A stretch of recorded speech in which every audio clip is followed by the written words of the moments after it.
Hello, ladies and gentlemen, and welcome to an exciting edition of What Catch Your Heart. On this day, we're going to discuss the issues that keep our viewers, our audience at night, that keep them up at night. Under the theme, What Catch Your Heart. Okay, every time we bring about the topics and we invite guests, today we have our panelists and they're going to share with us the issues that are burning in their hearts. We name that What Catch Your Heart. And if you are watching us and there's something that catch your heart, please write it down or call in. We'll have time to do this. All right, so we want to welcome our viewers from across the globe to this exciting edition. It's your time, the time for the audience to weigh in on the issues they deem very, very important to them, the issues that keep them up at night. With me to do this, I have Telvina Cole, who's going to share with us What Catch Your Heart. Telvina, welcome to the show.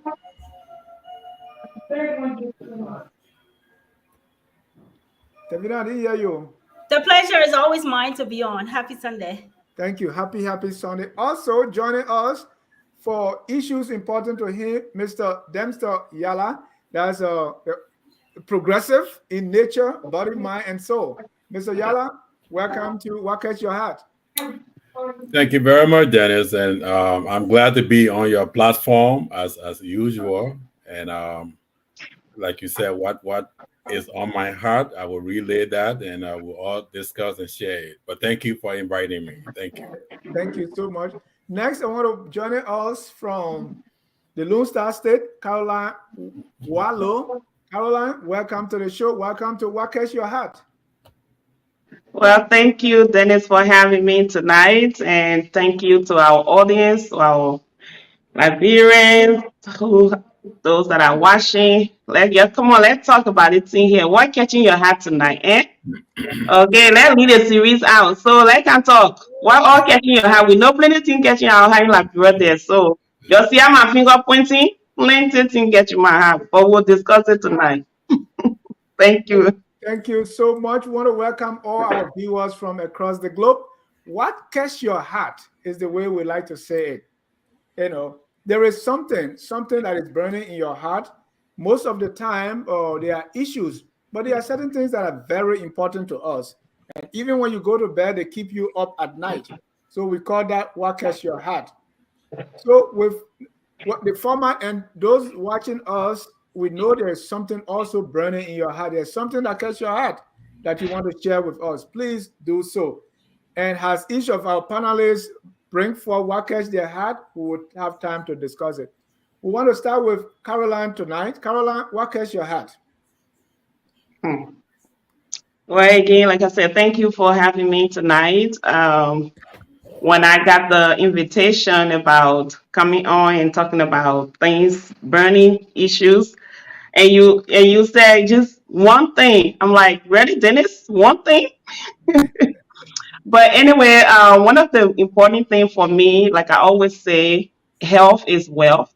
So when you are not healthy, I don't care how many, skyscrapers you build, how much education you have, how much money you have. If you're not healthy, you can't enjoy those things. So what is catching my heart, number one thing is our healthcare system in Liberia. How can it be better?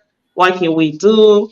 What can the government do? What policies and regulations can be put into place, to be able to provide quality healthcare for our citizens, for our people in Liberia. So that's one of the burning issues in my heart and in my house. That's the discussion. What can Carolyn do? What can Liberian Nurses Association do to change the narrative when it comes to the health sector? So that's my catching thing right there. Thank you so much. And we'll come to you, what solution you're providing or what you think. But we'll go around the room. There are a lot of issues just a few days ago. In fact, my nephew is still at the hospital who had a very health condition, with his pressure. And the things that I'm hearing, and I want to keep the privacy, but some of the things that we are hearing about healthcare in Liberia, and when you ask, they say, "Well, you're not here. Things have changed," And so it's really germane. Mr. Yala, what you think of healthcare back home?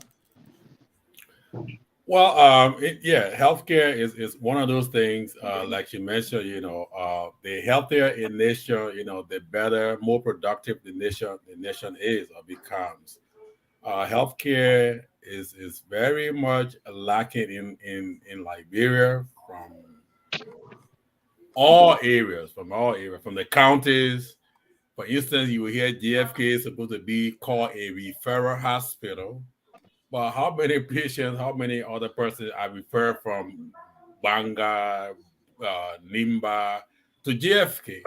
So referral hospital, is it just for people in Monrovia? A referral hospital is supposed to be a hospital open for referral from all parts of Liberia. Helicopter flying people in and out of the counties to JFK, but you don't see that happening.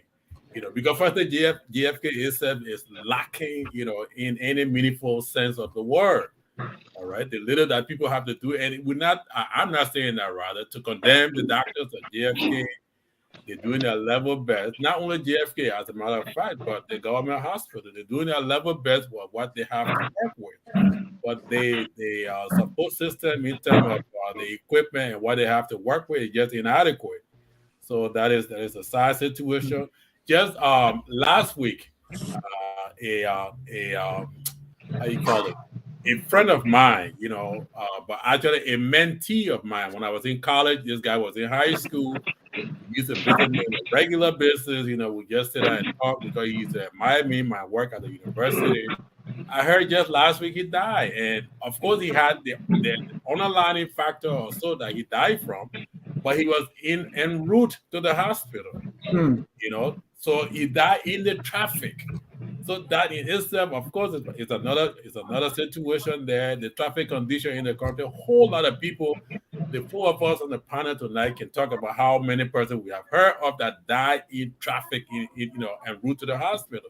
All of that. But then when they reach the hospital, again, I've heard of instances where the hospital will say, "Oh, we can provide services to that person." They have to go. You have to take them to another hospital or whatnot. Yeah. As far as I know, hospitals are supposed to receive a patient and stabilize them before they can transfer them to the next hospital.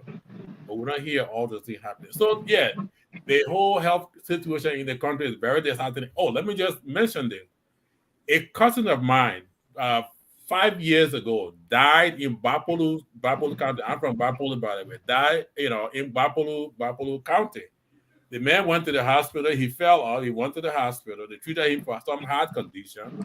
They dressed him some kind of way. They sent him home. The next time he fell off within, I think, 6 days or so, he fell off. So when he went back to the hospital, they said the doctor not here.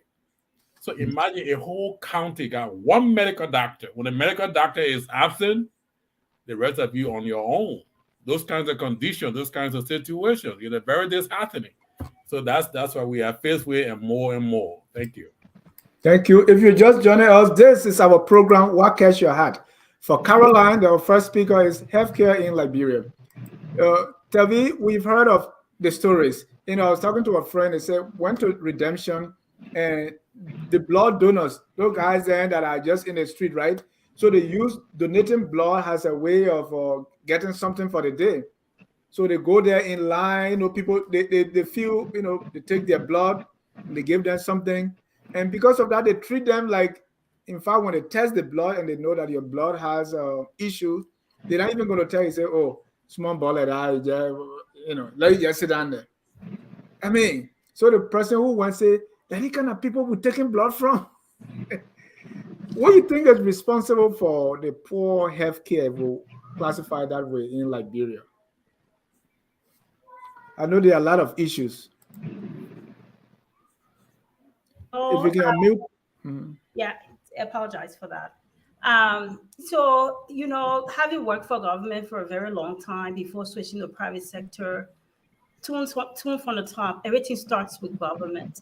So the government is highly responsible for just all the breakdown in the healthcare system, in all systems, all facets of government, or agencies, and all. You just name it all.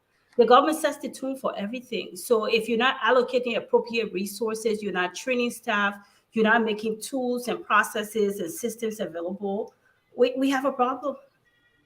You have a problem. Even the people that are giving blood, people give blood here. They donate their blood. They sell their blood here. But there are processes in place. They go through that rigorous verification process. And if their blood got toxin in it or any kind of thing in there, there are processes in place. That they will either reject it or put you through another phase. So it's just all around the government. I can't stress that enough. Caroline, what can we do? What I know these things keep you up at night. So, as you think about it, what are some of the ways you think about that the issue can be resolved, or at least improved? Well, like Telvi said, everything has to come from the top, and we have to have a strong regulation put in place. It's not just about taking someone to the hospital and giving them medications and say, okay, you are fine, go home. Healthcare is entirely holistic care. We have to think about primary care. A lot of time, most of our people, they wait until emergency happens.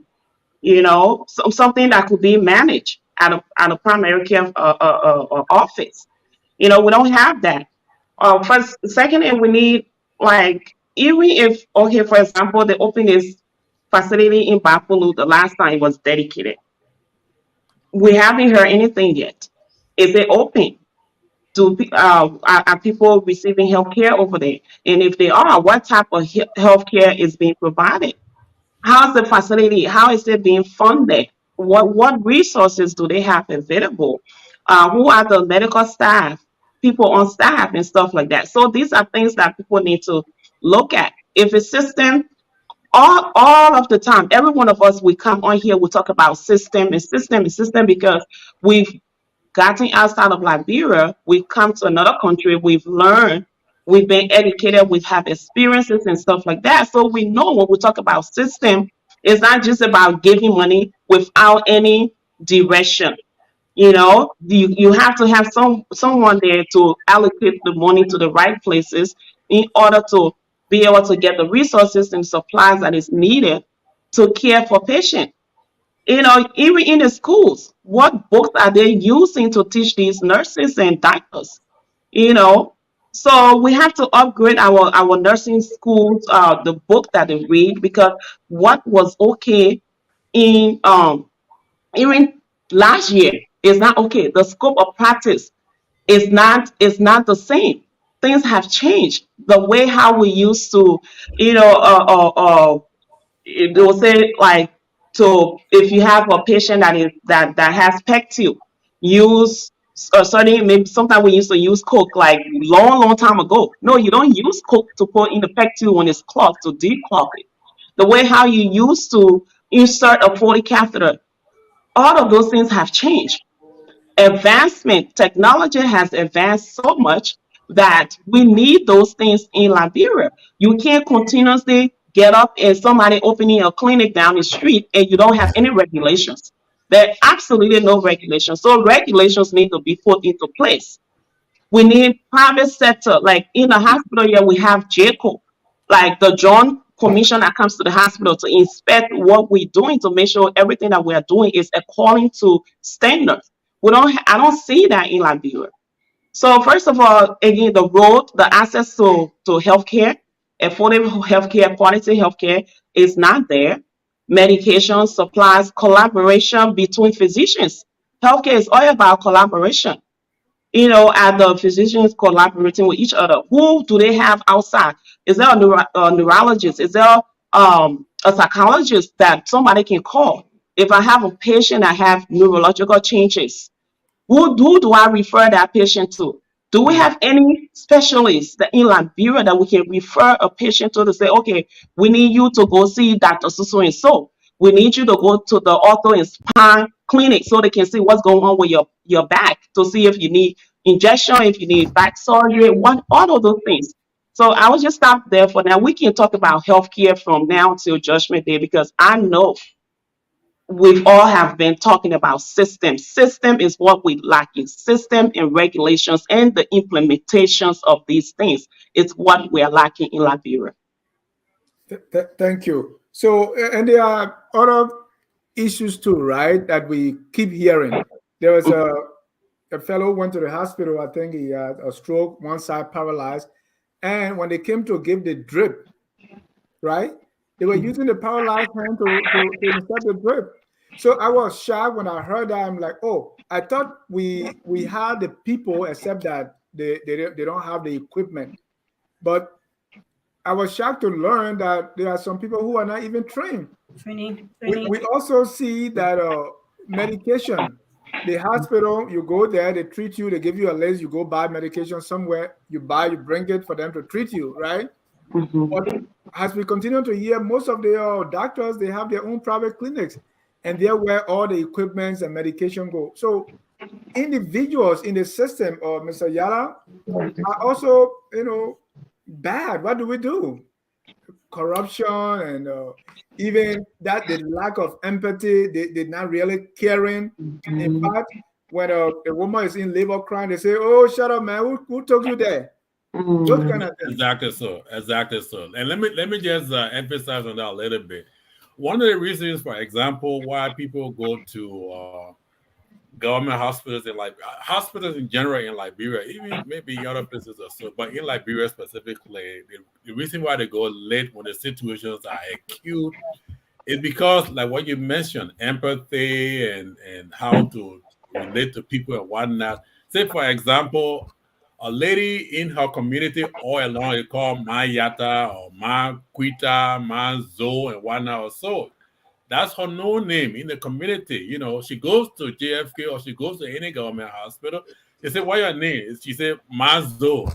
No, why you mean Mazo? What your last name? She know what you're talking about. Then all of a sudden then they say, "What your husband name?" She said, Dennis Ja. They said, but okay, you Zo Ja, Mazo Ja or Zo Ja or Zo Yala, something like that. All right. So she's sitting waiting to be called in to go see the doctor. The nurse comes and says, Zo Ja or Zo Yata. The lady is not used to that name, by the way. She used to Manzo or whatever the name is, all right? But you're calling her some new name, some strange name you have attached to her, or because she has come to your hospital. You know who is, as Zo Ya or Zo Yala. They call her 2-3 times, she doesn't respond. Then later on, somebody said, but they're talking to you. They're talking about you. They said, oh, okay. Then the nurse started insulting her. Are you stupid? You can't hear me? I'm calling your name all this time, blah, blah, blah, blah. So in the future, what will cause that lady to be so brave to go back to that hospital, or to go to any hospital, as a matter of fact? So those are underlying little things, they uh not the cultural not cultural orientation, but just the sensitivity, to those kind of little things that cause people not to go to the hospital when they're supposed to be going to the hospital, and all of those factors. So we need to start dealing with those, nitty gritty stuff, small thing or so before we reach even to having X-ray machine, whatever the machines are. So before we start getting to that, little things that can stop people from going to the hospital. We want to encourage people as much as possible. Let in fact government should have radio programs educating people, basic health, prenatal care. How you do it? You don't have to necessarily go to the hospital. I mean, especially in places like Liberia, the radio programs and things will help a whole lot, to educate people, to sensitize people towards those things. That's how I see it. Oh, Mo, before I also the budget for healthcare supposed to be, one of the top priorities, healthcare, education, and then other things also. But of course the executive mansion come first. So let me just throw that in there. Teddy, let's conclude on healthcare so we can go to the next thing that catch your hat. So what do we do? How we want to solve the problem now? Oh, is it still on me? No, Tavina. I mean, Oh, okay, all right. you can solve the problem in many ways. First, like Mr. Yala talked about, the training and all of that. So first of all, there must be the budget allocation and the distribution of the budget allocation and adequate funding. So you must prioritize the healthcare, not only just saying it with your mouth, but prioritize the allocation of state resources. And then once those you have at least adequate resources, you're able to train people, you're able to get equipment, you're able to do continual education. So all of that starts from the budget allocation and prioritizing the educational system. The people will be their medication errors here. But you know what? When you pay people, you have regulations in place, you're upgrading your regulations, you're monitoring, you're doing constant evaluation and monitoring. It helps to curb some of that process, some of those delinquencies. There's no perfect system, not even in this great America, but that continuous monitoring, continuous implementation of the policy and the procedure, the standards, the frameworks, the laws, the statutes, that's what makes this place a better place, and that what can make Liberia a better place. Thank you. Ladies and gentlemen, if you are just joining us, this is What Catch Your Hat. Dennis. Yeah. So let me just conclude on the health thing. Okay. Like you said, what are some of the things that we can do to make it better? Again, we need our leaders, and I always preach we need our leaders to step up. We need the private sector, because this is the problem. The common citizen does not have that money to fly out of Liberia to come here to get a medical checkup, to receive all of the good things that we have here. Like, our healthcare system here is also sometimes, yes, we do have shortage of things, but they make sure that we are adequately prepared to provide the necessary care that is needed. So our lawmakers need to put some strict rules in place. And I always say this: I wish the international community can put a stop to African leaders. That's including Liberians. The leaders from going to other people's country to receive health care. Because if you think it is okay for my Hawa to go to JFK or to go down the street to that clinic that you have not adequately giving that resource that is needed to take care of that community. And now, like our brother was saying earlier, the healthcare isn't just in Monrovia, because every time we talk about these things, it's only directed to Monrovia. What about the 14 counties? What about the rest of the counties that we have Liberian citizens in there? So our lawmakers, our leaders need to really stop flying outside of Liberia and put the money and the time into the healthcare system. Because if the people are not healthy, who's going to vote for you in office? If the people are not healthy, what happened last week on UL or LU campus? Those people, they're not going to have no quality health care. Like we talked earlier about blood donation. Over here, we have a blood counter. We have private people that take care of those things. You can't just go down the street and donate blood from somebody. You don't know if that person's blood is contaminated. You don't know if that person has some type of HIV or syphilis or whatever. How are they testing these people? So the process has to be put into place. I just want to conclude that. Like I said, we can talk about this one topic all day long, and you know.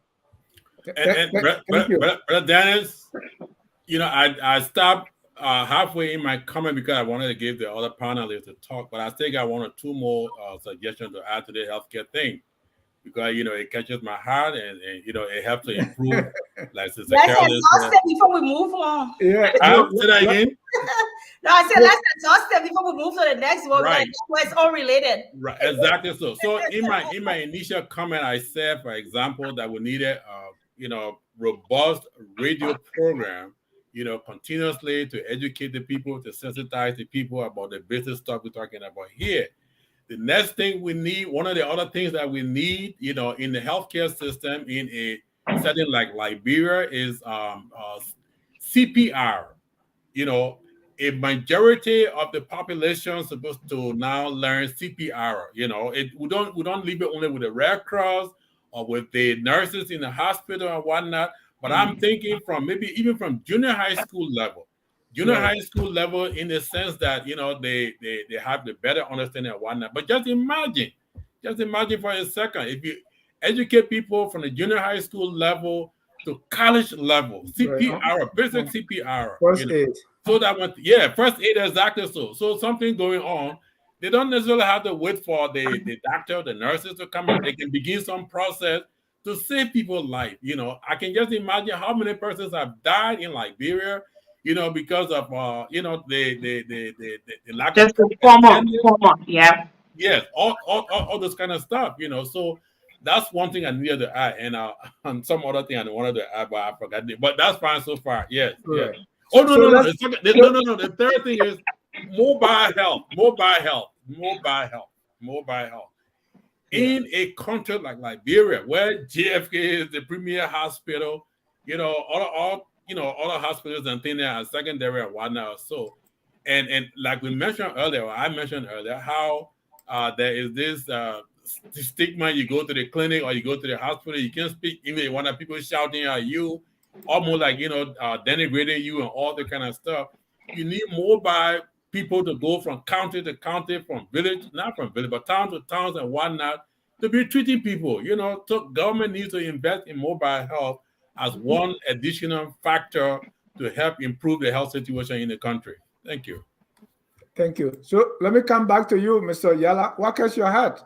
Very well. Well, for tonight, I'm sure this topic has been beaten by people who have appeared on this forum before today. Since last week, Monday, when the incident occurred at the University of Liberia, where there was this ruckus, with students and some people from Akara's brigade, and then later on the police and what have you. That it grieves me a whole lot. Number one, the democracy that we're trying to promote, that we're trying to establish in our country, we don't want it to go backward in any sense of the word, by any means, by any inch. We want to improve on what we have built on, or what we have established moving forward, not to go backward. So the incident at the University of Liberia on last week, Monday, was going backward, wherein, university students were brutalized, wounded. We even heard that one of them, or so, one or few of them were killed or so, but we haven't confirmed that yet. But just the fact that brute force led by a sitting representative, of the ruling CDC government in the person of Akara's grade, led talks on the university campus to manhandle students and whatnot. So I think that people try to whitewash that. Oh, it's like what Donald Trump said. There were good people on both sides or whatnot. No. Akara's grade should be held responsible, accountable for that incident. All right. The man was out of the country. As a matter of fact, he was out of the country when he heard that story. He started saying from there that when he arrives in Liberia, he's going to, in fact, march on that university campus, and he dares anybody to challenge him to stop him. All right. Akara's grade came in the country the week before, and then he plans that he go on the university campus on last week Monday. All right. Then, when there was outcry, he tried to embellish it. He tried to polish it and he said, "I'm going there for a luncheon. I'm going for lunch with my scholarship student." University of Liberia is supposed to be, tuition free. What scholarship? What people you got on your scholarship or so? But granted. So Mr. Yala, what do you think is responsible or was responsible for the violence? Well, the provocation. The provocation. First, the university students have all rights to heckle anybody who they think is responsible for their plight. When you're talking about you don't have laboratory facilities on the university campus, when you're talking about you don't have a bus to transport people to Fendel, when you're talking about universities instructor being paid less than the staff at the Capitol building and whatnot or so, because staff at the Capitol building, besides their pay, they get gas slips and they get all kinds of allowances and whatnot. University professors are not entitled to that. So what could be the incentive for university professors or so to go teach? Those kinds of stuff. So the university students have the right, we always say, that they are the macrocosm of society, meaning that of the 15 counties of Liberia, you find everything conglomerated on the university campus. People from all the counties, and they represent all the different classes of people, in society. That's the macrocosm of society at the university campus. So they represent everybody. So they speak for everybody, especially also so, given that 65% of our population is illiterate. 65%. So that places the onus on the university students to speak for those 65% of the population. It could be even more than 65%. So you see, the university stands a very unique position or so. They are obligated. They are endowed with historical responsibility to play the role they are playing, and not just for bluff, and not just for nothing. So for Akara's grade to challenge them, to say, I will go on that campus, I dare anybody to do this. He said, you're going for luncheon. All the luncheon facilities were closed on the university campus. The other thing to that is that, Brother Dennis and the rest of us on the panel, the university authorities shut down the university, and walk away. Then the police force, we heard that even the police force, came around the university campus. They stood outside the gate and allowed Akara's grade to go and have his quote-unquote luncheon, But bottom line, provocation is you have been investigated, and then the blame put purely or solely on whosoever is responsible, who happens to be Akara's grade, than to be talking about, you banning politics, or not banning, they say suspending. Thank God it is the banning. Suspending politics, for I don't know how long or so. So I think that was so premature. It may not have been wrong, but it was premature, given that they didn't have any facts to support what the action they took. Thank you. Thank you. Caroline, you may not. The whole idea of disturbances on the university campus is very old. At the beginning of the show, I can show you even pictures as far back as 1984, where even the president of Liberia sent army on the campus and they were dead, as you can see in this photo. So this is old. They've been doing it. What do you think is responsible for this kind of thing on the University of Liberia campus? Throwing stones and all that. Again, we go back to poor leadership. Poor leadership. We don't have leaders. And when I mean we don't have leaders, first of all, I condemn what happened on the university campus last week. It shouldn't have. If you don't educate your people as a nation, that nation is going down the drain. It's going to go down the drain. During the war, And from some of the things that I've heard and read, you kill all the educated people for what? And he said, okay, the educated people been in power for so long, so let's put somebody that's not educated. We did that. What has happened? So what violence on the campus of the university, it should not even be something that we should be sitting here talking about. It shouldn't have happened in the first place. People, I can bet you Mara Musu is selling coal in the market to send her daughter or her son to the University of Liberia. And that is her hope, that is her dream, her investment to see her child come out of the University of Liberia with a degree. So him or her can can provide for the family. And then you go on the campus to disturb the peace of the children. This is a campus where people go to educate themselves, to learn something so they can become better citizens tomorrow. So again, I don't know the whole story of how it happened, what happened. I'm not following the entire violence on university campus. We all frown on it here when it happened in America. Just the last time, right here in Texas, a guy woke up and went and killed 19 people, 19 children. And this is something that we should not encourage. It doesn't matter who you are. It could have been any one of those people in leadership child that was beaten naked and beaten that day. So I completely condemn that. We don't want to go back to 1990. We don't want to go back to 1992, 1996, 2003. We do not want to go back to that. You can have a different political views. We don't all have to be on the same political parties. We all understand that because we are all different. We all have our thinking. We are unique in our own ways. But because somebody does not agree with your political party means that you should hate this person. And this is the thing that we also really need to talk about. Sometime maybe some other platform are talking about it. It is okay for you not to agree with me, but that doesn't make us enemies. We are all Liberians. Yeah. So I condemn what happened, and I hope and pray that our lawmakers will put a better law and regulation system in place to protect our students. Our brother here talk about primary care. We need primary care in the country. You can't say somebody is going to the university for free when you have not taken care of the beginning of their education. What do they have? So I mean, I have more to say, but I'll let the other people go ahead. Thank you. Tavina, we see that what we saw on the University of Liberia campus, especially among young people, is what we see all around the country, where this idea of militancy. Every politician has his or her own militant group. And those people will sing, they will chant, and they will do whatever it takes to defend their political god.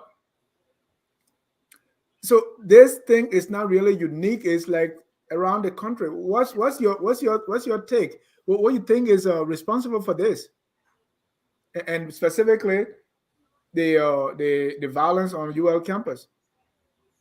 What's a two-part question, right? Yeah. So the first thing there, when I look at the violence on UL campus, like I said, there are a lot of things to go around, but also we have to look at for a point where the idle mind's the devil workshop, and these people, if they have all this free time and their needs are not being prioritized, then I'm sure we all have heard about Maslow hierarchy of needs.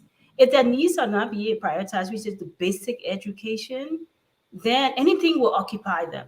First, also they will be very negative. When we were growing up, I used to be in LU. Not everybody that was on LU campus were in school. There were some of them that went on the campus just to talk politics under the Palawa Hut. We used to pass by them and go to accounting class and go to finance class.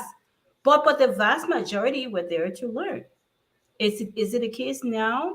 Is the environment healthy for them to learn? Are there resources? Are the teachers available? What kind of teachers are teaching? Everybody can go and teach. Are they qualified teachers? So if these kids, they want to go to school, the environment, and I'm going to say environment, it includes a lot of stuff.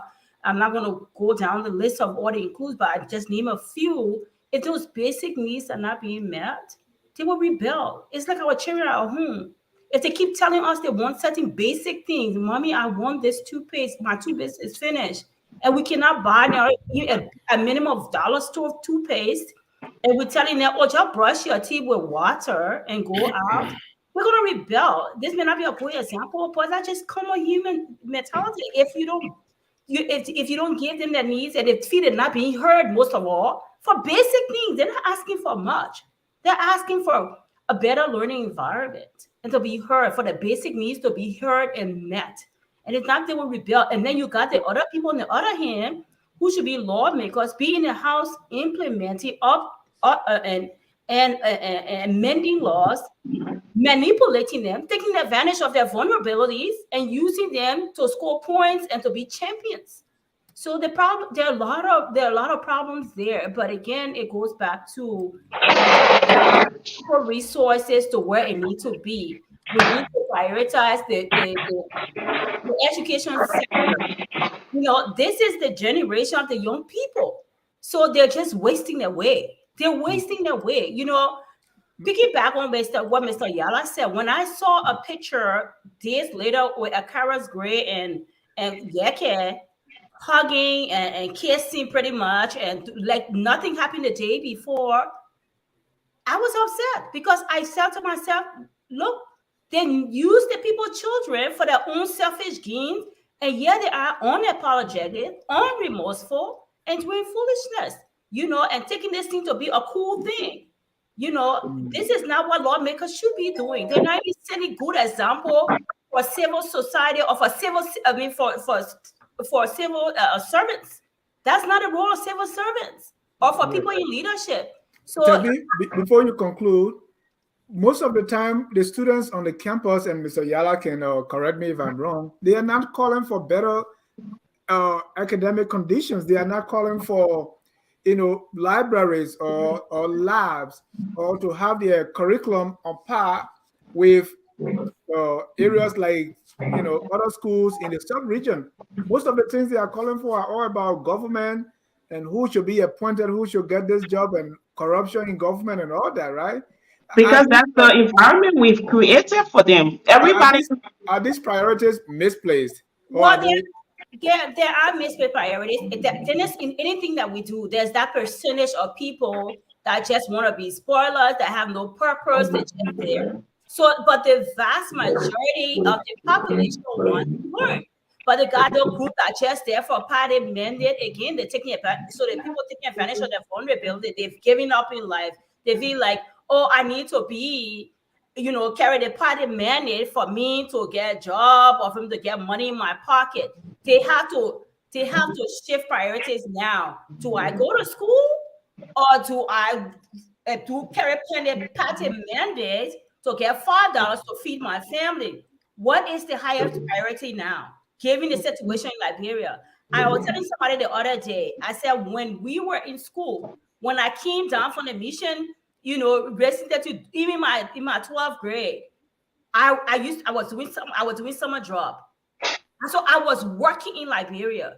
Yes, there was a filing job in I think it was a fishing company or whatever it is, but I was working. How many children in Liberia can say that, or are they doing that? They're not, because the environment, if they don't have an enabling environment. We were working. We didn't come to America to start working, but we had those opportunities available to us. How many other children, smart children, they graduated, some of them graduated, some of them learning, but there's no hope.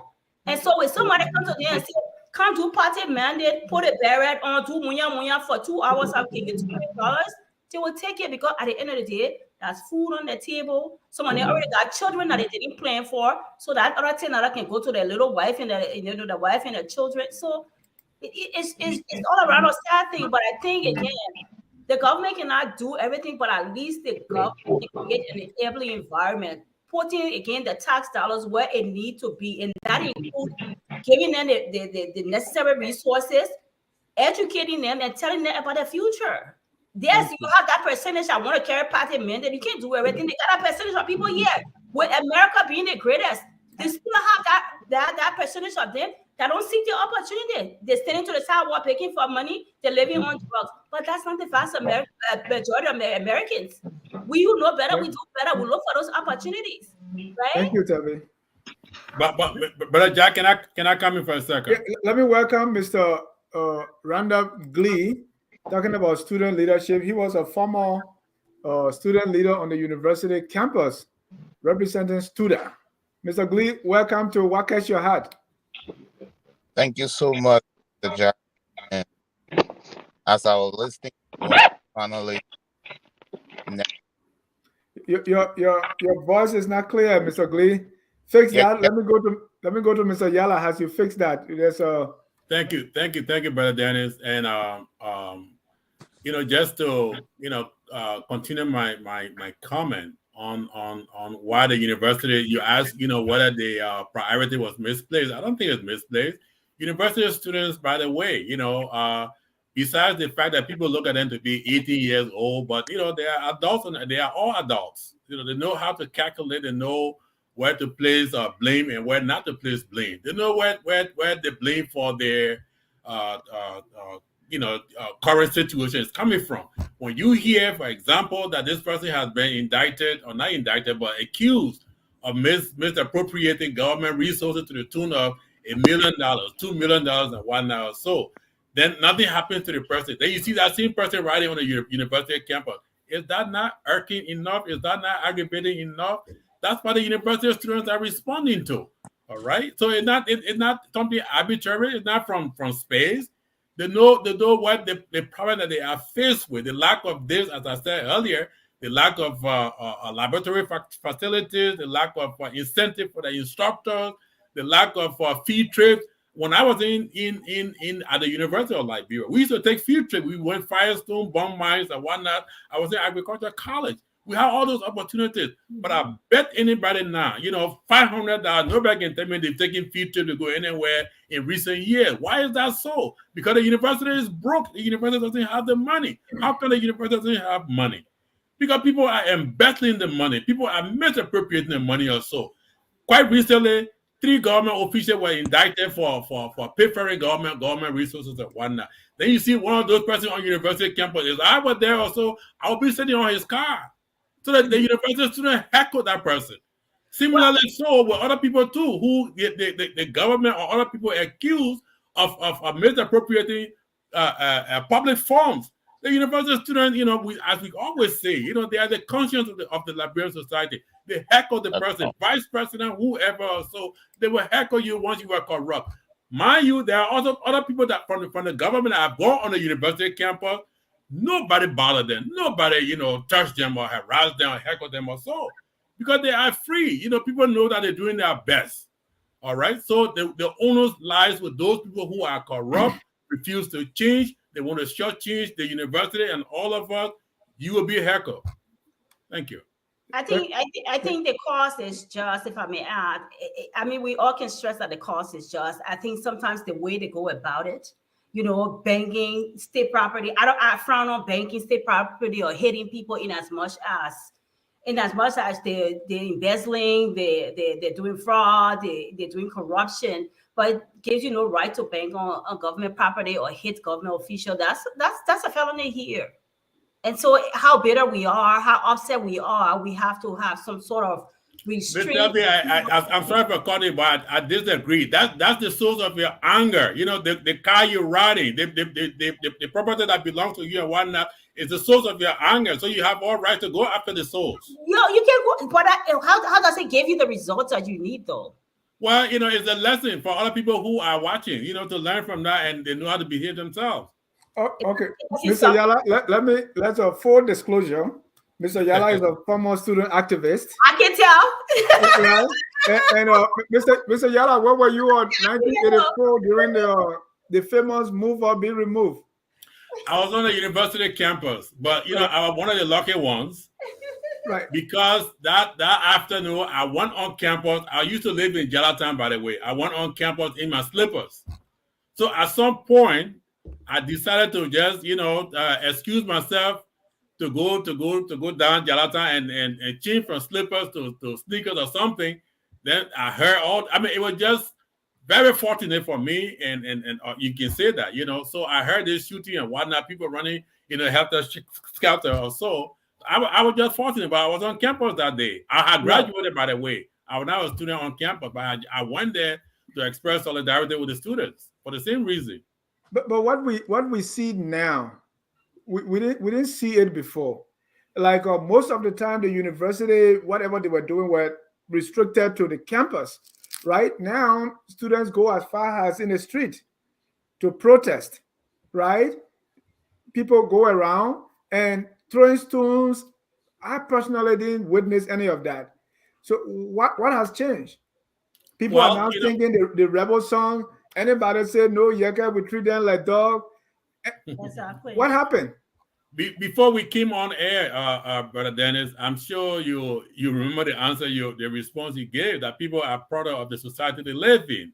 So for the past 15, 20 years now or more, the current university students are product of the society they have grown in, they live in, but especially when the leadership is not listening. The leadership is not responding to people's needs, to people's cries, So that's what happened. Let me give you one example. You see, I was in school when Willard Tubber was president. When Tubber realized that students were becoming so radical, students were becoming so, huge advocates and whatnot, what Tubber started doing was taking students with him on some of his tours. For instance, he went counter tours, and so Tubber used to take certain students to go with him to hear what people say, to see how you resolve problems and whatnot. I was one of those who benefited from a trip to Guinea to go to sign I'm sure all of you have heard of the defense pact between Guinea and Liberia. All right. I was one of those that accompanied the delegation to Guinea. 10 students from LU, 8 students from Cottington. We went on that trip. That's what Tubber started doing, to bring people to understand the dynamics of governance. How these things then work, what's supposed to be done, how you're supposed to do it. That's how you do it. But you don't go there with hoodlum behind you, to try to say you're having luncheon and whatnot, and you expect what, And that's what Akara Grade did, very, very, on characteristic of a representative. Exactly. Thank you. Let me bring on another student leader, Mr. Randolph Glee. Around 2014 or before that time, he was vice president of also. Mr. Glee, quickly. Yeah, I want to say thank you for the show. Am I clear now? Yeah, you're clear. Okay. I want to say thank you for the show. It's like all of the previous speaker, they are speaking of what they think been happening. Some is true. And I will speak from my story, like the last speaker just said. When the late Dr. Dennis wanted change on the campuses of the university, the first thing he did, he got to the various department chair, because you have department chair being first degree holder, but he's serving as department chair. He said, look, it can work, but you have the opportunity to go for further study, and we'll have those who are qualified now to occupy the space. But you have the opportunity, and some of them, because of age, they were not willing to leave their family. They had the younger ones coming and going back. That almost all of the department chair, either PhD or master, but that's not the case before. That is what we call institutional. He brought it and he had opportunity. But on the campuses of the university, I must say this and say it very clear. When Dr. Dennis saw that all we knew, because you can't grow above your mind. No. Take, for example, George Weah entered out of the country when he went back home to build a house. He built a house that someone from Bogonjile could build. Until his friend Terrible West told him, this house looks like my boy's quarter. Why you build this house? And at the time, he was world best. So meaning you can grow above your mind. When Dr. Dennis looked at us in student leadership, and all that he saw that we could do was just to chant the battle cry, Amanda, But he always said this, and I quote him. He said, among the grass bottle, there are diamonds. But because the diamond in the grass bottle look the same, you can't tell. So what the opportunity, let's try to, as the last speaker, what Dr. Dennis has to do, he started traveling with student leader. When he brought us for the first time, 2013, the Jazz, you were what? The first time in 2013. We visited all of the university, almost all of the university in Atlanta and part of Georgia. And all we both off, we could talk, but we were twice those kids in student leadership. I can remember when we went to Georgia Tech. The president for Georgia Tech at the time, the student leadership president, I think he was 7 years old. And he was telling me about aircraft engineering. Guess what? When we were going back, it was then when they had the protest that two guys went and entered Dr. Brunel apartment on Fender campus and turned everything upside down. So when we were going back, the guys said, you are the only hope we have. We're looking up to you guys to come and be able to protect us. But this thing will expose us and someone will leave school. I told them, I said, guys, my mind has shifted from student politics. Because the first thing I believe that I am a distant away from success. The way we look at student politics and what I saw here, I believe there is a gap. And I need to close the gap in order to contribute towards the society. Did that happen? Yes. After all of the trip we had in 2013, we went back, we spoke to university here. And after we got to speaking to them, somebody gave us opportunity. I came back, graduated, I went back to the university, started teaching as a professor. One time, Amanda then now became professor. So not that everyone you see, they don't have the level head to provide leadership. But such a time, such a condition, no opportunity.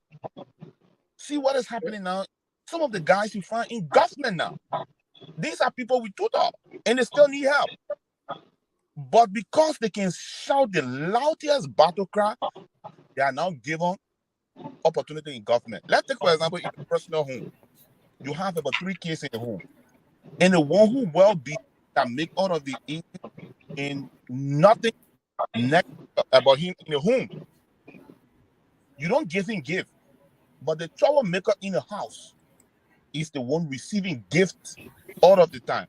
Indirectly, you're telling the other child, I want you all to be troublemaker. That is why you see all of that is the company. Because the louder battle cry and problem because that's how politicians, other leaders started in the money. Thank you, Mr. Glee. We start having trouble with your voice again. It's kind of sticky. I mean, I know you have something very good to offer, but the connection is not great. Thank you. Okay. Caroline, you want to add more on the or say anything more on the student? Well, we have one more catching have to go over, but I mean we exhausted this other topic, and one thing Mr. Glee said that I want to just add 1 or 2 things on is the mindset. We have to give the people something to do. We have to give our youth something to do instead of just singing muya muya all the time. Because like you said, the louder you sing the muya muya, and I can't even pronounce muya muya. The louder you say it, then a political party will think that you can make a lot of noise. And other people will say that a certain politician is not speaking the language of the Liberian people. But I ask the question, we've been thinking and speaking the same language for 175 years. Where has that gotten us to? Where has that gotten us to? We need to stay away. And it's all about the mindset. You cannot say you're going on a university campus, and I know other people would look at it differently, but from both sides, our students need to stay away from this politics, because I ask myself questions all the time. Every time I hear the name University of Liberia, everything I hear is youth are just thinking muya, muya, muya. And it might not be for all of the students, but that is the message that is coming out of there. It has become, or it has turned into, a political battleground. That's Yeah. what I see. And that is unfortunate for our nation. Thank you. If you're just watching us, and we want you to share with us what catch your heart. At this time, we go to Telvina to share with us what keep you up at night.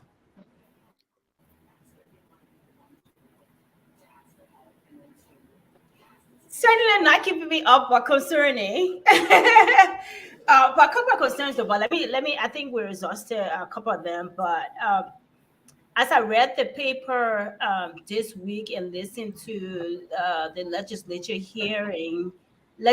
hearing on the upcoming election in October and the direction on NEC, I started to think about and the one that catch my heart, the biometric voter registration process. How effective is that process? I read that all the biometric stuff is in town, and they're about to start phase 1 tomorrow, actually. So they're doing phase 1 in a couple of counties. I think Montserrat is one of those counties until April 9.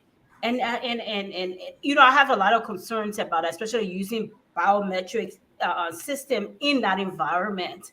A lot of constraints, a lot of concerns, but we can talk about that. But I started to think it's like we're ready for biometric registration process. It's already a problem even here, even globally. Let alone Liberia, they got all those constraints of money, funding, training, illiteracy. You have even the cultural barrier, So, a lot of thoughts, when you have a biometric, that's almost like the safest control you can use, because biometric, what we think about fingerprint, but it's not only fingerprint, it's the iris scan. You can use facial recognition, a lot of things, and people use it for very tight control. But the way they, I heard a little bit of that process, I read a little bit of it, I'm kind of worried about it. So that's the one I still want mine. Right. And to put that into perspective, voter registration, the timetable, the one that I got from the NEC website, we have number 3, official launch of civic voter education for registration. Should have started February 20th. I don't know if that date, if it did start. Voter registration period is March 20, that is starting tomorrow to May 11, 2023. That's the voter registration period.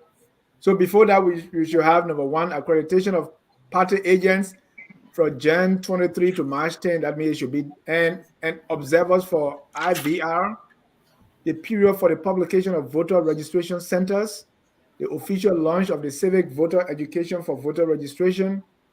All these things should be completed by now. And now we talk voter registration period. And so with the introduction of biometric, how does that, and Tavina is worried. Yeah, let me put another concern on top of the same barometric. The NEC boss, I read something in the papers how she said that the way they were going to implement the part of the process was they have this the device where you can do partial registration on your phone using the barcode system, and then you go to to a center later on and present your ID and do your fingerprinting, and then to complete the process. Just like how what is the system there to authenticate that process to do that? I mean, what the layers of I'm blown away about this whole process. It just, the system should be an environment to avoid fraud and to really strengthen your process. I just don't see it. I don't see it being a good control system to solve this problem, to eliminate voters fraud and other different constraints. I just don't see it. Because in here, even when they use the biometric system, we already have our our fingerprint already in the database. What the database in Liberia is already fraud. You can't trust the data. It is not clean data. So what are you authenticating that against? What are you measuring that against? It's already fraud. You know, it's already fraud. You can't trust the data. You can't trust the existing database, the existing process, already fraud. Then as before I can register online, we already got our fingerprint for motor vehicle. We already have our fingerprint with FBI, whatever it is. So if I go and go what they call they're verifying that against that. They already established that database is there. Do we have that process? No, the process is already flawed, in my opinion. But anyway, I'll stop right there. Thank you. Caroline. Yes. I just want to put my 2 cents in with that process. Sorry about that. That's my dad is actually here visiting me, so I have to. I've exhausted my time. So yes, like I am concerned about that biometric system that they're trying to put in place. Now you have how is it going to be accessible to the people in the village? The people they're not able to read, they don't have access to come to the city. The road condition is not there. Um, they don't have like when you receive your voter card here, you have your social security, everything is already on file. And we don't have that. Just for example, during the COVID, when they said that if you're going to go to Liberia, there was this app that you had to go in the app and put all of your information in, register, pay your $75 and da. Just for that limited time. And it wasn't the entire 5 million people in Liberia now. I think that's what the census says. That was traveling. Just that little period of time, that little process, there was a problem with it. I went to Liberia a couple of times during the COVID time, and every time I had to shoot all of my record and print because when you get to the airport, they will ask you, "Oh, did you register online?" And you say yes, but there was nothing. Sometimes I don't know, maybe some people it was successful for them, but for me, the couple of times they were like, "Oh, sorry, we can't see your registration," but I have the receipt of me registering and there were other people that made payment online and they couldn't see none of that. So how is this going to be a success? There's a big election that's coming. We see the little election is already corrupt, it's already violence, it's already breaking of election, and then this is the national election for presidential for the presidency, and you're talking about biometrics at this time. This thing should have been talked about like 2 3 years ago, so you can have everyone register. We don't have any means of identifying no one. Like, how can you tell somebody to have registration here and then come to the city? And of course, Monrovia is like the only place that everybody comes to. I don't understand up to today. I'm still asking the question, why is it that every county cannot be empowered to stand on its own? Why everybody have to report to Monrovia? Why everyone have to go to the birth certificate office in Monrovia in order to get their birth certificate? I might be wrong. Maybe they have upgraded that, but I remember the last time we had to go to somebody had to come from Look to come to Monrovia for birth certificate. So you don't have the system in place. Are you going to have enough people to go into all of these villages to register the people, to get the fingerprint of these people so they can be able to vote when the time comes? Yeah, the answer is that's what we have there. According to them, So it's from March 20 to May 11, they should be able to cover the entire country. Yeah, the 20 faces. Do you think that timetable? And I have not before the show. I didn't check to see whether they have actually completed those dependents, those ones that's supposed to happen first. Well, the first one starts tomorrow. Yeah, no, the registration start tomorrow. I'm talking about what's about accreditation of party agents, what's about publication of voter registration centers. What they claim they've already done training, they've done other things. So according to them, even though there's no evidence to substantiate these things, but they said they've already completed all those variables. So now they're moving to this phase. Right. So my question: have they done the ledges like the census? Is it over? Census is over. They What's gave what's the population? 17 million. no 5 point something. They gave their preliminary, I think and the 5.2 second or phase, 5.3. Yeah. yeah, and the second phase will be where they give the breakdown. That's what some of us were interested in. Just telling me this number of people live in Sino is not enough for me. I want to see some breakdown. At least by Right. now, I want to know how many people in Duducan right now since I left. So I'm interested. Mr. Yala, this whole election process, normally, even before we come Yes. on the show, we do testing. I want to make sure we're testing one person. I want to make sure that these things happen. You are able to come on and have a perfect view like we see. For something like the BVR, the biometric voter registration system, it has not been tested. We did not pilot it with during any small election. At Mm-hmm. least, the senatorial, the by-election, nothing like that. This is just one big bang. And you're just gonna like force that on these people. You have not given enough education. You have not tested the system to see how effective it is. And all of a sudden you're having presidential election, and then all of a sudden you just breaking this. This is gonna be a big mess. You think like you think we've seen violence.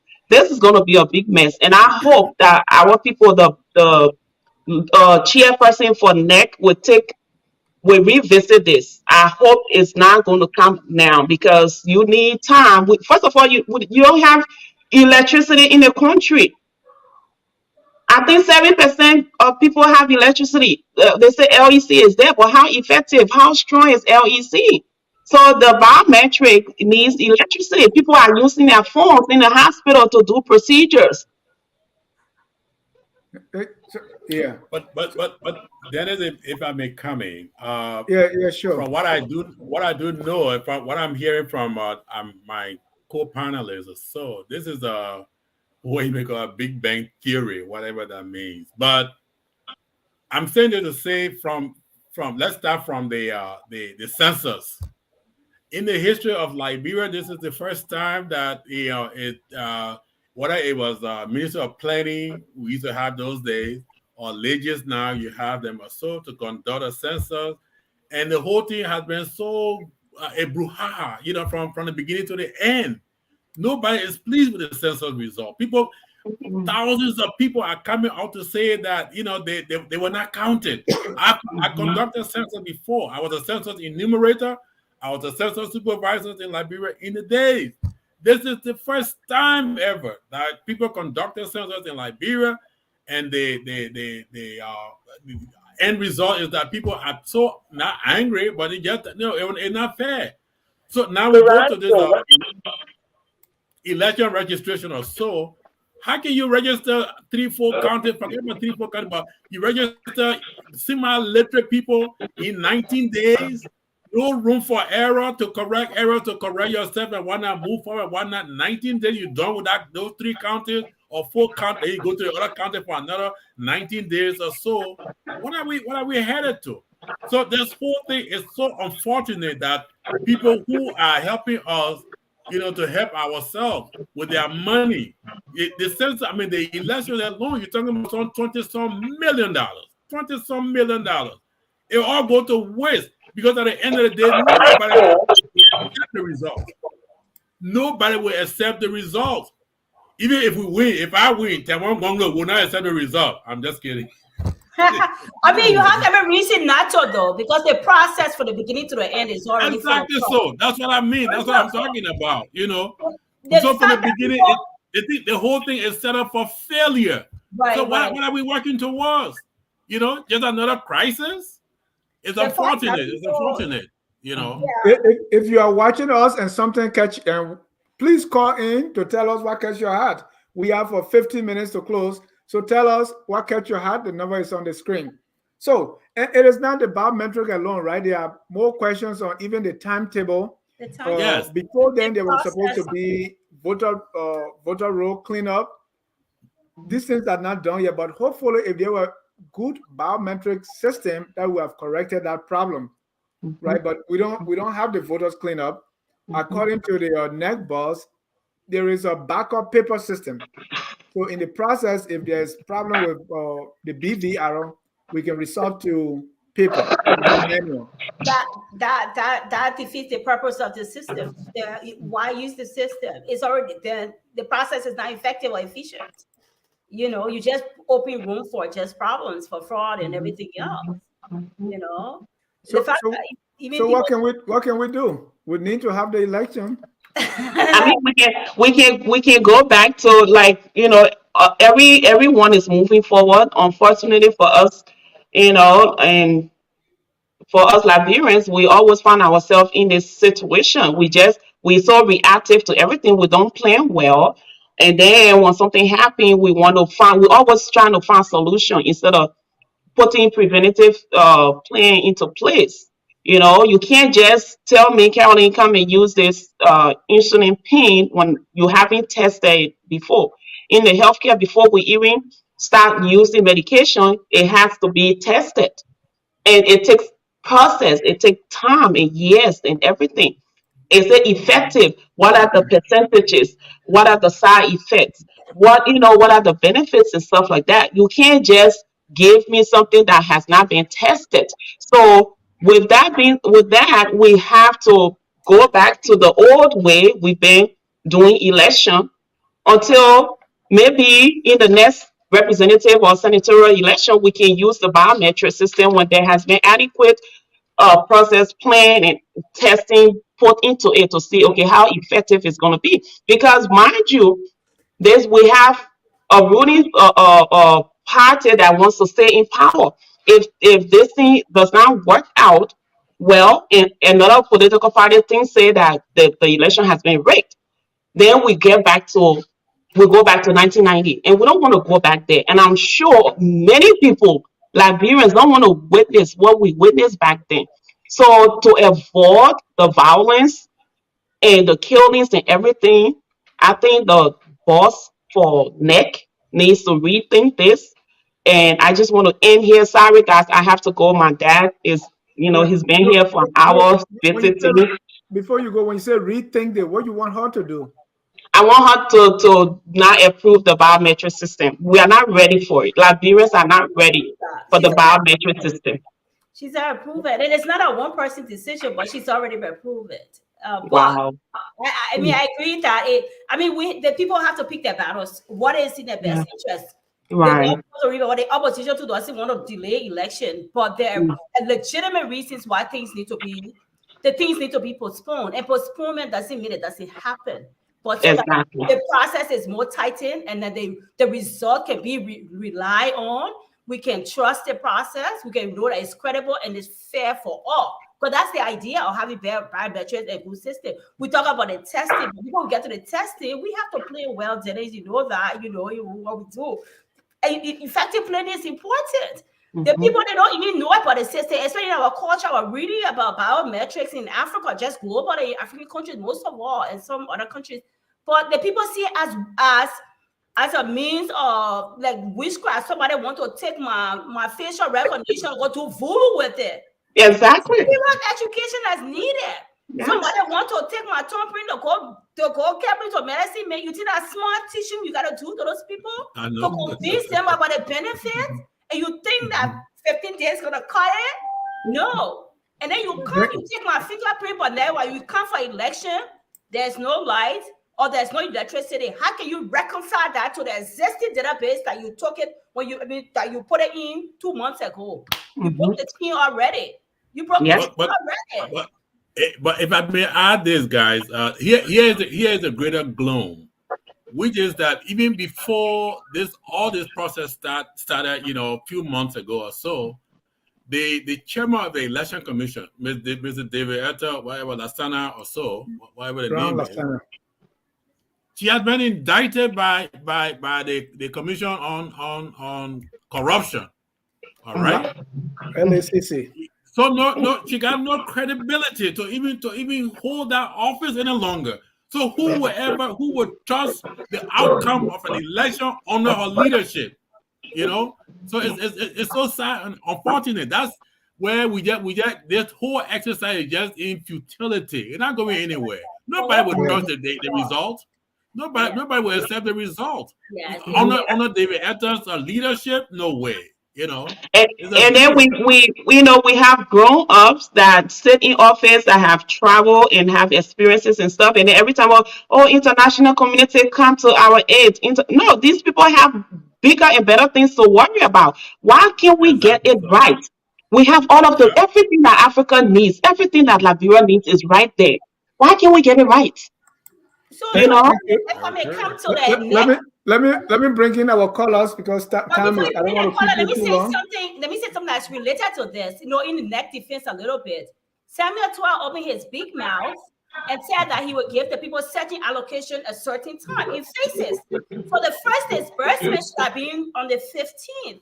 So, maybe in a little bit in that defense, maybe if the disbursement had come in a tablet manner, there's some education and some things would have taken place. Still not an effective process, but some things would have been taking place. I mean, we would have been handled differently, in my opinion.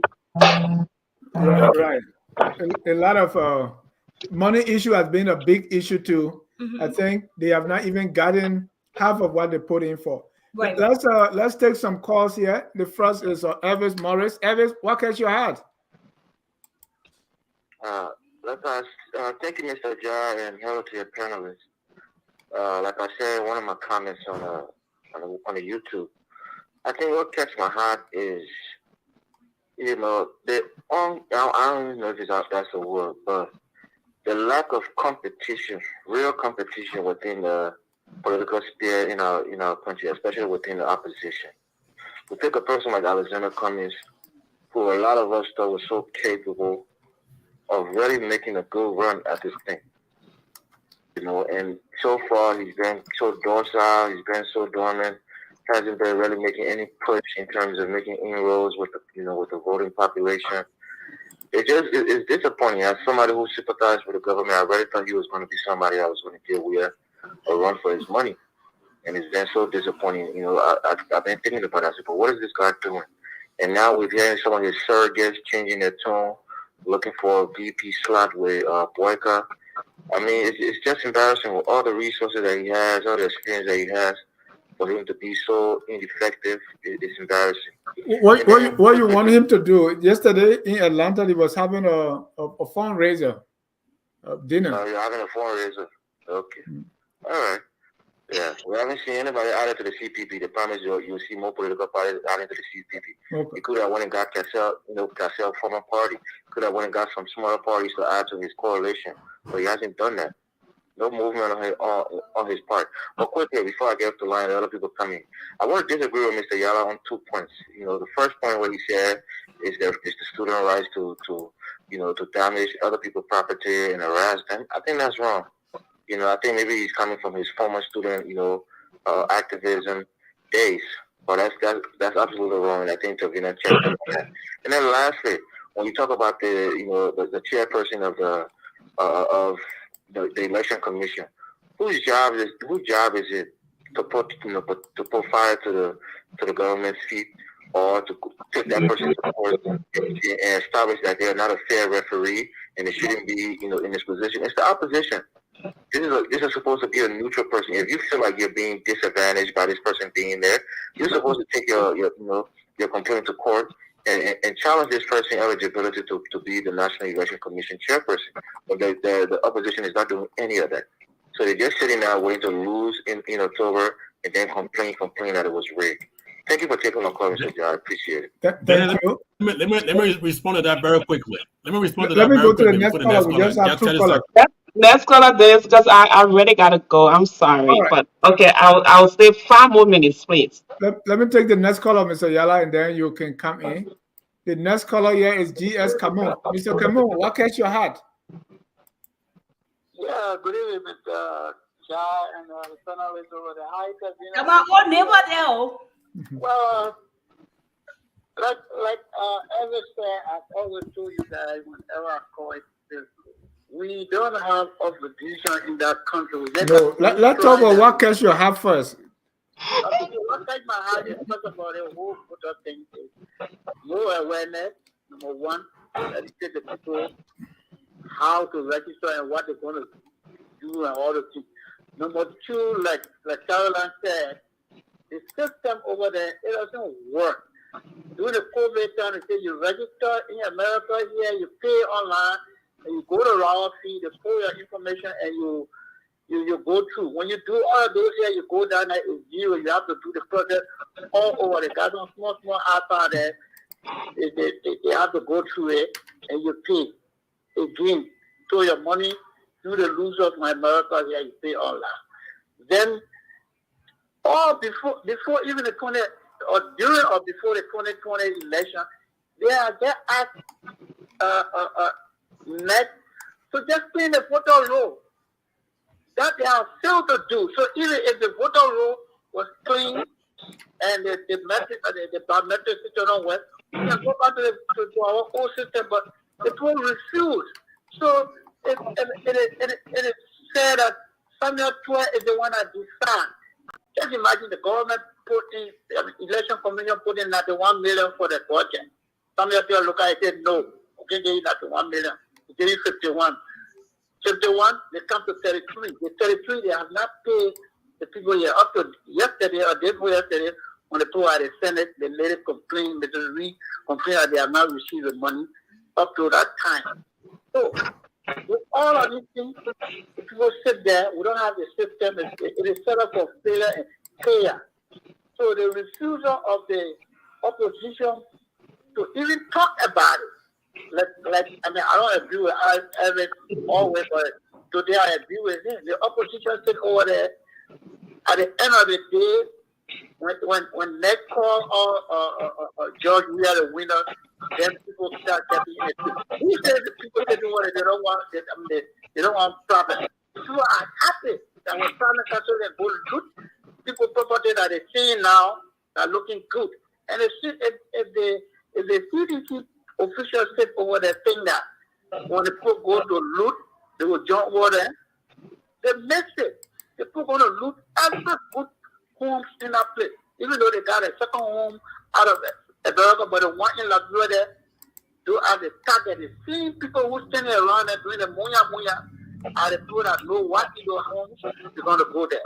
Thank you. That will touch my heart. The opposition, we got lazy opposition. There's no opposition. I've always told you, they are zero. They're just trying to lock and waiting for the Liberian people to come give it to them their time. So they're waiting for it. So we are waiting for it. I think he's going for his next 12 years. After his 12 years, then they give it to Joel. It's going to be 24 years. Let people say that it's not 12 years. It's not 12 years. After George Weah, CDC is going to make sure because the people already have planned. They have already put everything in place. They're going to rig everything anytime. Thank you. Bye-bye. Thank you.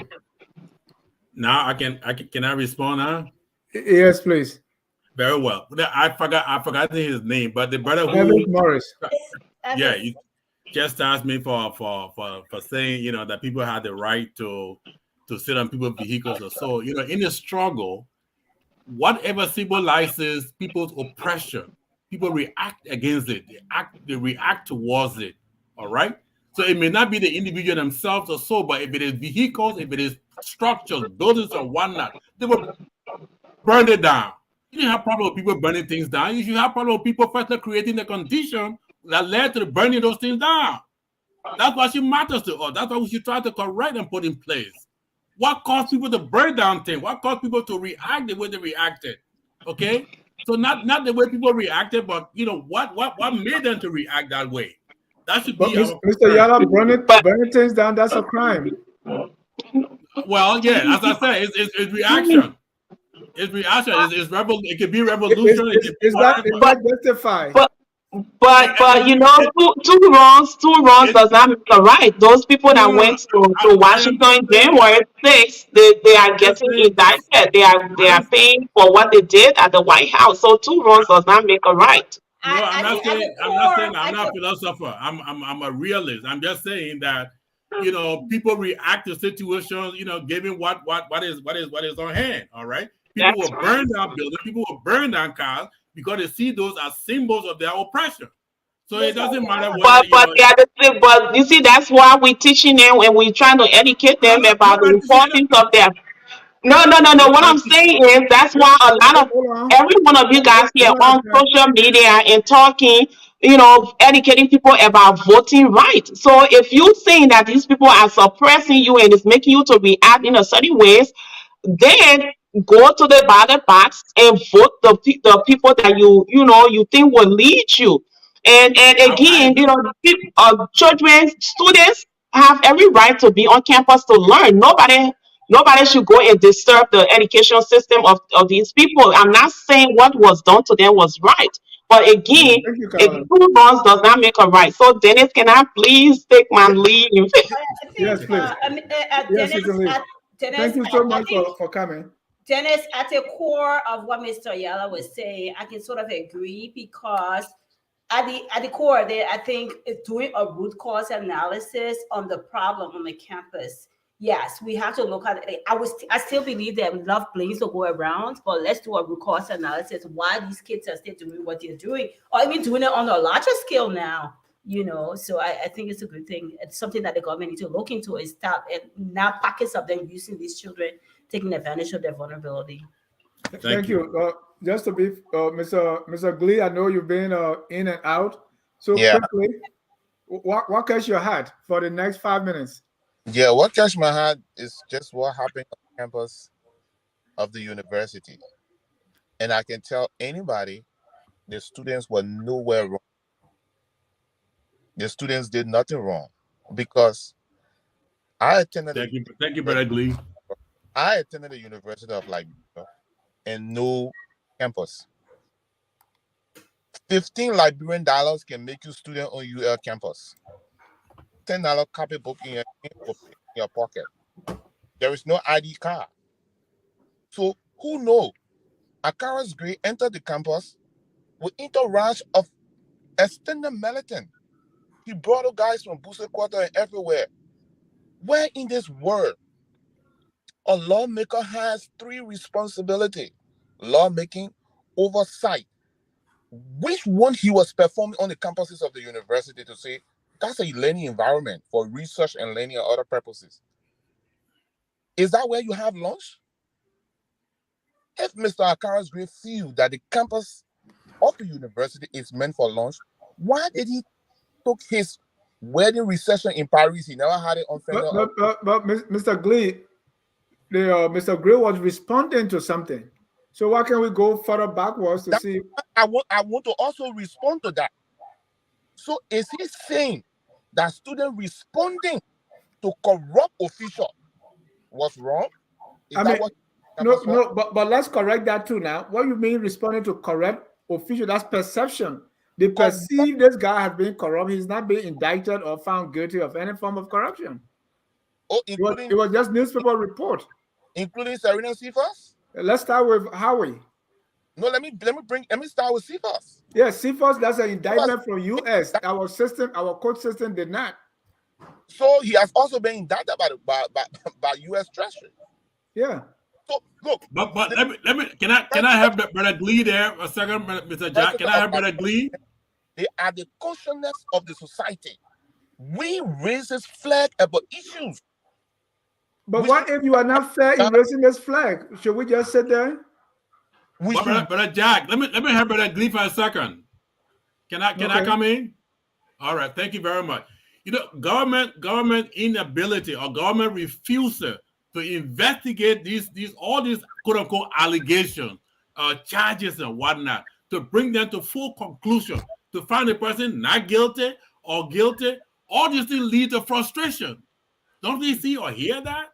You accuse the 3 government officials, they resign from government and whatnot. No investigation goes on. They roaming about freely. Some of them even try not to be senators and things or so. Isn't that adding insult to injury? All right. The guy you're talking about, they're how guys so. They may come from allegiance or so. People accuse him of allegiance for corrupting the system there, for stealing money from there also. No investigation, nothing of the kind. All right. Then he comes on a university car with some kind of air conditioned car and whatnot. We'll burn it down. I'm just kidding. Please don't burn that. That's awesome. I know about that one. Well, that was just a joke. That was just a joke. I have a question. So this whole Akara's girl, because I'm still looking for the food or a picture of the food. Did he buy the food in the cafeteria and call the students? No, all the cafeteria were closed. No.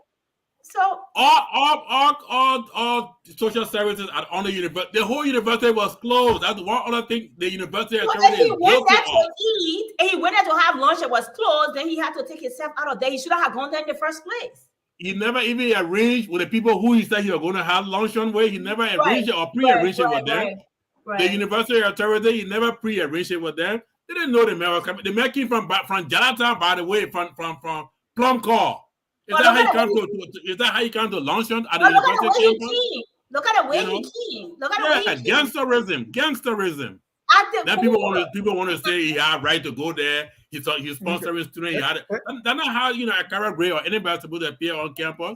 Thank you. Let me read a few comments and then we can. 1:36. Hour 36. We gotta go. Yeah. Let me read a few comments. We then we can close this.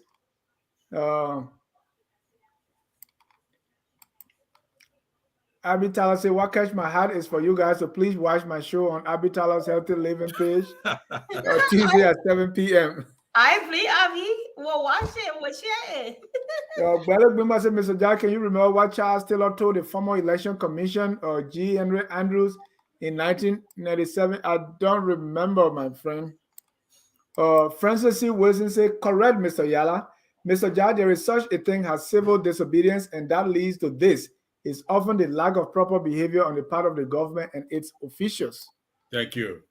Thank you, Francis.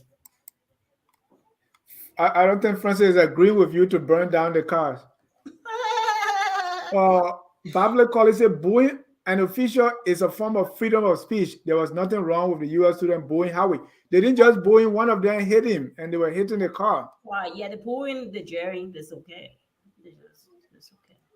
And he also said we should stop pretending that we didn't know the intent of Mr. Gray. Right. But thank you so much. That's what catch your hat. And if you watch the show even later and there's something that catch your hat, and please stay with our word catch. Please write it in the comments and we're going to follow. Let me get your closing comment as we close. Mr. Glee, are you still there? Let me go so I can go. So I can run away. Let me go first. Go ahead, Telvi. You're closing. No, when we hear you gotta hear also. Okay, I'll hang you there. No, it was a good show. I enjoyed the interaction, Mr. Jala. You need to come on, Mr. Yala. You need to come more and more. In fact, we need your tough talking. So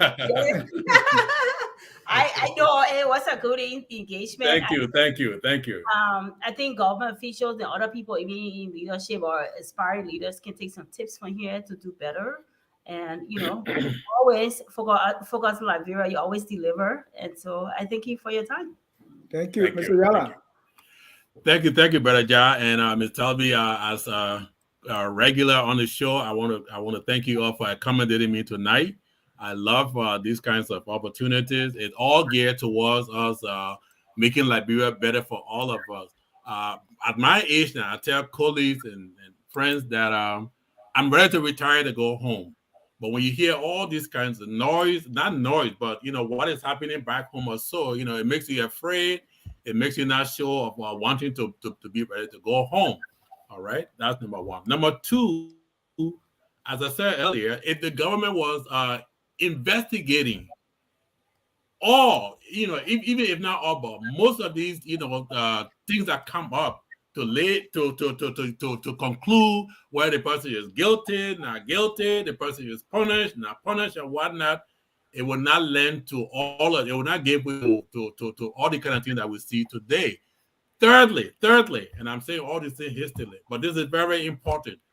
Government would rather that student group, opposition element, operate openly in the broad open, where people can take responsibility for their actions or so, where they can pinpoint who is responsible for this, than to make people to go underground.